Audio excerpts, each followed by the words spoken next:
O Caminho dos Reis, por Brandon Sanderson. Capítulo 51. Saznan. Um ano atrás. Kaladin estava sentado em silêncio na sala de espera da central de guerra de Amaran. Construída com madeira, a central era composta por dúzias de robustas seções que podiam ser desconectadas e puxadas por chules. Kaladin estava sentado ao lado de uma janela, olhando para o acampamento. Havia um espaço vazio onde costumava ficar seu esquadrão. Podia vê-lo de onde estava. Suas tendas tinham sido desmontadas e entregues a outros esquadrões. Restavam 4 dos seus homens, 4 de 26, e seus homens o chamavam de sortudo, de filho da tempestade. Ele começara a acreditar. Eu matei um fractário hoje, pensou, com a mente entorpecida. Como Lanacim Passo Firme, ou Evode, o marcador, eu matei um deles. E não se importava. Ele cruzou os braços no parapeito de madeira. Não havia vidro na janela e ele podia sentir a brisa. Um espreno de vento voejava de uma tenda para outra. Atrás de Kaladin, a sala possuía um espesso tapete vermelho e escudos nas paredes. Havia algumas cadeiras de madeira acolchoadas como a que Kaladin estava sentado.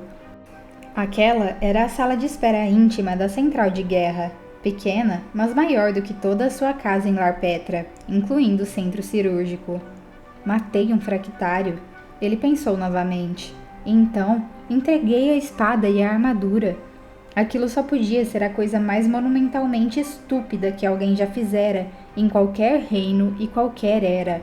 Como fractário, Kaladin teria sido mais importante do que Roshon, mais importante do que Amaran. Ele poderia ir para as planícies quebradas e lutar em uma guerra de verdade. Nunca mais disputas de fronteiras, nunca mais capitães olhos claros mesquinhos que pertenciam a famílias sem importância, amargurados porque haviam sido deixados para trás. Ele nunca mais teria que se preocupar com bolhas de botas que não cabiam, refeições com gosto de creme ou outros soldados querendo puxar uma briga. Ele poderia ter sido rico e abrir a mão de tudo isso em um instante. E ainda assim, o mero pensamento de tocar aquela espada revirava seu estômago. Ele não queria riqueza, títulos, exércitos ou até mesmo uma boa refeição. Ele queria ser capaz de voltar e proteger os homens que haviam confiado nele. Por que havia perseguido aquele fractário? Devia ter corrido, mas não, insistiu em atacar um tormentoso fractário. Você protegeu seu alto marechal, ele disse a si mesmo. Você é um herói. Mas por que a vida de Amaran valia mais do que a dos seus homens? Kaladin serviu Amaran devido à honra que ele mostrara. Ele deixava os lanceiros partilharem do seu conforto na central de guerra durante grandes tormentas, um esquadrão diferente a cada tempestade.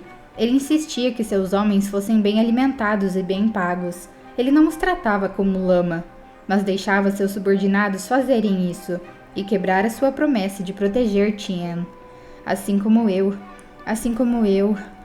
As entranhas de Kaladin eram uma massa contorcida de culpa e tristeza. Uma coisa permanecia clara, como um ponto brilhante de luz na parede de um quarto escuro. Ele não queria nada com aqueles espadas fractais, nem queria tocá-las. A porta se abriu subitamente e Kaladin virou-se na cadeira. Amaran entrou. Alto, magro, com o rosto quadrado e uma longa casaca militar verde escura. Caminhava com uma muleta. Kaladin fitou as ataduras e atá-la com um olhar crítico. Eu teria feito melhor. Também teria insistido que o paciente continuasse na cama.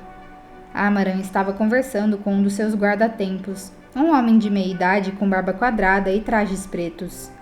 Por que Teidakar arriscaria? Disse Amaran em voz baixa.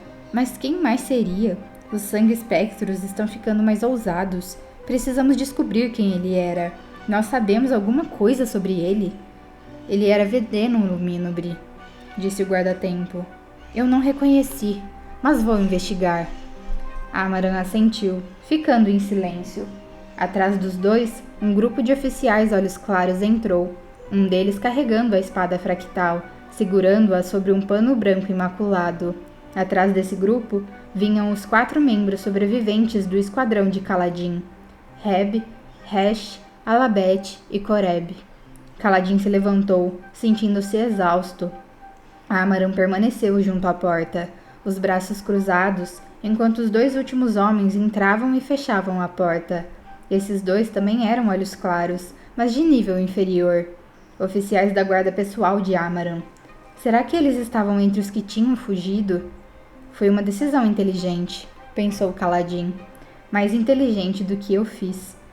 Amaran se apoiou na muleta, inspecionando Kaladin com brilhantes olhos castanhos.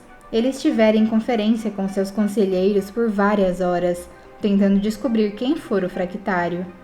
Você fez algo corajoso hoje, soldado, disse Amaran para Kaladin. Como responder aquilo? Gostaria de tê-lo deixado morrer, senhor. Obrigado. Todos os outros fugiram, incluindo minha guarda de honra. Os 2 homens mais próximos da porta olharam para o chão, envergonhados. Mas você avançou e atacou. Por quê? Não cheguei a pensar a respeito, senhor. Amaran pareceu descontente com a resposta. Seu nome é Kaladin, não? Sim, Luminobre. De Larpetra, lembra? Amaran franziu o senho, parecendo confuso. Seu primo, Rochon, é o senhor da cidade lá. Ele mandou meu irmão para o exército quando o senhor foi recrutar soldados. Eu me alistei com meu irmão. Ah, sim, disse Amaran. Acho que me lembro de você. Ele não perguntou por Tien. Você ainda não respondeu a minha pergunta. Por que atacar? Não foi pela espada fractal. Você a rejeitou. Sim, senhor. Ao lado, o guarda-tempo levantou as sobrancelhas, como se não pudesse acreditar que Kaladin havia rejeitado as peças. O soldado segurando a espada fractal continuava fitando-o com assombro. Por quê? Insistiu Amaran. Por que você a rejeitou? Eu preciso saber. Eu não a quero, senhor. Sim, mas por quê? Porque ela me tornaria em um de vocês. Porque não posso olhar para aquela arma e não ver o rosto dos homens que seu portador matou tão casualmente. Porque... Não posso responder a isso, senhor. Kaladin suspirou. O guarda-tempo andou até o braseiro da sala, balançando a cabeça e começou a aquecer suas mãos. Veja bem, disse Kaladin, esses fractais são meus. Bem, decidi entregá-los a Koreb. Ele tem a patente mais alta entre meus soldados e é o melhor lutador entre eles. Os outros 3 vão entender. Além disso, Koreb vai cuidar deles, quando se tornaram olhos claros. Amaran olhou para Koreb, então assentiu para seus atendentes. Um deles fechou as cortinas. Os outros sacaram suas espadas e começaram a se mover na direção dos 4 membros restantes do esquadrão de Kaladin. Kaladin gritou, saltando para a frente, mas 2 dos oficiais haviam se posicionado junto dele. Um deles o golpeou no estômago, assim que Kaladin começou a se mover. Ficou tão surpreso que o golpe o acertou em cheio, e ele perdeu o fôlego. Não! Lutou contra a dor, virando-se para atacar o homem. Os olhos do oficial se arregalaram quando o punho de Kaladin o acertou, jogando-o para trás. Vários outros homens se jogaram contra ele. Kaladin não estava armado. E estava tão exausto da batalha que mal conseguia ficar de pé. Eles o derrubaram com golpes nos flancos e nas costas. Caiu no chão, cheio de dor, mas ainda capaz de assistir enquanto os soldados avançavam contra seus homens. Rich foi abatido primeiro. Kaladin arfou, esticando uma mão, lutando para ficar de joelhos. Isso não pode acontecer. Por favor, não! Reb e Alabeth puxaram suas facas, mas caíram rapidamente, um soldado atravessando Reb, enquanto outros 2 cortavam Alabeth. A faca de Alabeth caiu no chão com estrépito, seguida pelo seu braço, e depois pelo seu cadáver. Koreb durou mais tempo, recuando, as mãos espalmadas estendidas. Ele não gritou. Parecia entender. Os olhos de Kaladin estavam lacrimejando, e os soldados o agarravam por trás, impedindo-o de ajudar. Koreb caiu de joelhos e começou a implorar. Um dos homens de Amaran acertou-o no pescoço, cortando habilmente sua cabeça. Em alguns segundos, estava tudo acabado. Seu canalha! Disse Kaladin, arfando contra a dor. Canalha tormentoso! Kaladin chorava, lutando inutilmente contra os 4 homens que o seguravam. O sangue dos lanceiros caídos empapava o assoalho. Eles estavam mortos, todos mortos. Pai das tempestades, todos eles. Amaran adiantou-se, com uma expressão grave. Ele dobrou um joelho diante de Kaladin. Sinto muito. Canalha! Gritou Kaladin o mais alto que pôde. Eu não podia correr o risco que eles contassem o que viram. É assim que deve ser, soldado. É pelo bem do exército. Vamos contar que seu esquadrão ajudou o Fractário. Sabe, é preciso que os homens acreditam que eu o matei. Está tomando os fractais para si. Fui treinado no uso da espada, respondeu Amaran, e estou acostumado a usar a armadura. Será melhor para Alecar se eu tomar os fractais. Você podia ter me pedido, raios o partam. E quando as notícias se espalhassem pelo acampamento, indagou Amaran, que você matou o fractário, mas eu fiquei com os fractais. Ninguém acreditaria que você os entregou por livre escolha. Além disso, filho, você não me deixaria ficar com elas. Amaran balançou a cabeça. Acabaria mudando de ideia. Em um dia ou dois teria exigido riqueza e prestígio. Os outros o convenceriam a isso. Você teria exigido que eu os devolvesse. Levei horas para decidir, mas Restares está certo. É isso que deve ser feito. É pelo bem de Alecar. Não é por Alecar, é por você. Raios! Pensei que você fosse melhor do que os outros. Lágrimas pingavam do queixo de Kaladin. Amaran subitamente pareceu culpado, como se atingido pelas palavras de Kaladin. Ele se virou, acenando para o guarda-tempo. O homem voltou do braseiro segurando algo que estivera aquecendo nas brasas. Um pequeno ferro de marcar. Era tudo fingimento? Perguntou Kaladin. O honorável Lumínobre que se importa com seus homens? Mentiras! Tudo mentira! Isso é pelos meus homens, respondeu Amaran. Ele retirou a espada fractal do pano, segurando-a. A gema no seu punho emitiu um lampejo de luz branca. Você nem imagina os fardos que carrega o lanceiro. A voz de Amaran perdeu parte do seu tom calmo e racional.